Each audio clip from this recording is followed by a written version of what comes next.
So, a simple blog post, every 6 months just won't cut it anymore, right? So I kind of wanted to go, to talk about this new authority signal generating strategy that, and not to go too much in the weeds, but this will kind of, I think, help explain why all these different signals and factors are important on ranking your website, right? So there's kind of called something, like I said, this is going to get a little bit more technical for a minute, but it's the EAT strategy, right? EAT. So what does this stand for?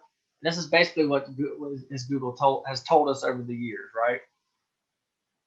So we got to satisfy, for a terrible metaphor, we got to satisfy Google's algorithm hunger to eat, right? Like that's extremely corny. Probably shouldn't put that in there, but that's beside the point. So EAT, right? What does it stand for? Expertise, authority, and trust.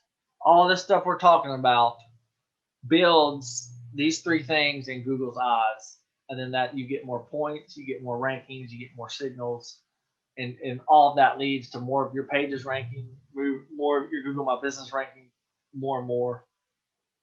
And again, why does this matter? We want traffic, we want leads, we want more jobs, point blank. Um, and that's for any business you're in, right? Like most of you guys, I'm sure, damage restoration, but I mean, any business, you need traffic, you need leads, and you need clients to grow your business, right? So, and I don't know if you can see over here, but I kind of been talking about a lot of these throughout this, but Google My Business signals, link signals, review signals, on-page signals, citation signals, behavioral signals on the site, right? So all of the stuff I've kind of been going over is, a signal and part of this strategy to help your rankings. So, again, I don't want to go too in depth in this, but Google is looking at this from a higher level on your expertise, your authoritativeness, and your trustworthiness, right? All of these are important. They crawl your website to get this. So I just want you guys to have a comprehensive approach to your website, your Google My Business, your on page, and just realize all of this is playing is a piece to the puzzle, right? So just pay attention to your main content. Make sure you're syndicating it out to your social media, on your website, and all that good stuff, right? As far as the local ranking factors, right? Sometimes when people talk about local, they're referring to the Google My Business rankings. If you don't know, your Google My Business can only rank so far from your office. So if you're in Dallas, for example, you're not going to rank in Fort Worth. There's way too much competition. The distance is too far. So but you definitely want to rank in and around your office. That's what we recommend our clients. Say, look, you want to be the go-to restoration company wherever you're located. And then what we've seen is that it can get pushed out to 10, 15-mile radius, right? Where you can still pop up into the three pack. And again, what I'm referring to on that, this is the three pack, right? This is where the magic starts happening. This is where the website traffic starts ramping up and leads and business and all that starts ramping up once you get here. But you're not going to rank, 60 miles away in that three pack.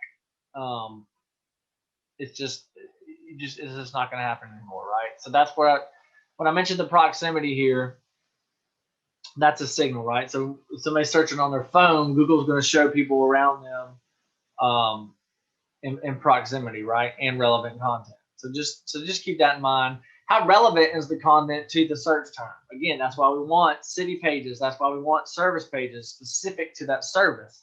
If you have a mold removal page and somebody's 5 miles away searching mold removal near me, there's a good likelihood.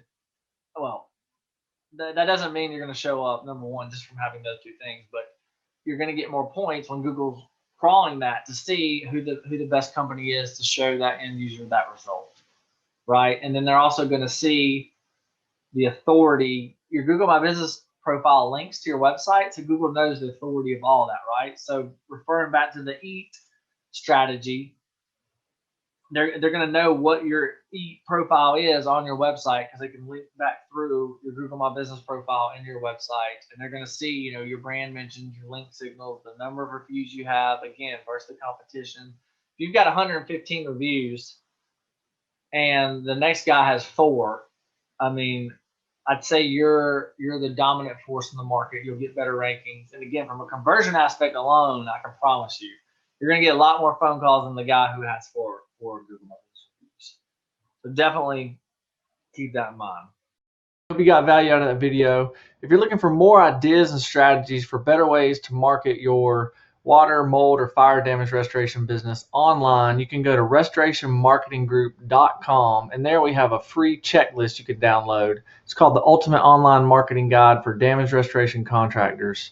And there you'll be able to get the latest strategies that are working now to really increase your lead flow online. You could probably even 5 to 10x the number of leads you're getting per month from internet marketing. So there should be a link below, restorationmarketinggroup.com, and there you can download the checklist for free of charge, and we'll talk to you guys soon. Thanks.